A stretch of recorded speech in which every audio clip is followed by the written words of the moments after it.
ഇതാ വഴിയല്ലേ? ആത്തെന്തായിരുന്നു പരിപാടി?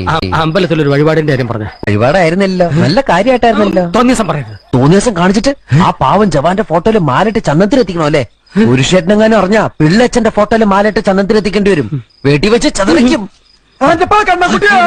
കളയരുത്. നിനക്ക് എന്ത് വേണേലും ഞാൻ തരാം. എന്ത് തരും?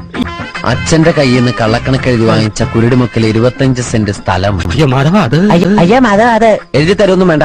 അവിടെ ഇത്തവണ എനിക്ക് വിത്തറക്കണം. അതെന്റെ ഒരു മോഹം. ഞാൻ പടാവല് വിട്ടിരിക്കുക. ആയിക്കോട്ടെ, അത് വിറ്റ് കഴിഞ്ഞാൽ എനിക്ക് വിത്തറക്കാലോ. പോകാൻ വരട്ടെ. ഇതൊക്കെ മറക്കാതിരിക്കാൻ ഞാനൊന്നങ്ങോട്ട് തന്നാലോ? വേണ്ട, ആരും കാണൂല. വേണ്ടെന്നേ. ഇന്ന് നീ അവിടെ കക്കാൻ കയറരുത്. ഇന്ന് അവിടുന്ന് എന്തെങ്കിലും പോയാൽ നാളെ അത് എന്റെ തലയിലാവും. ഓ, എന്നാ മറ്റന്നാളാവാം. അതിന്റെ പിറ്റേന്ന് എന്റെ തലയിലാവും. സ്ഥിരാണല്ലേ? ചാടിക്ക. എന്ത് വേണം?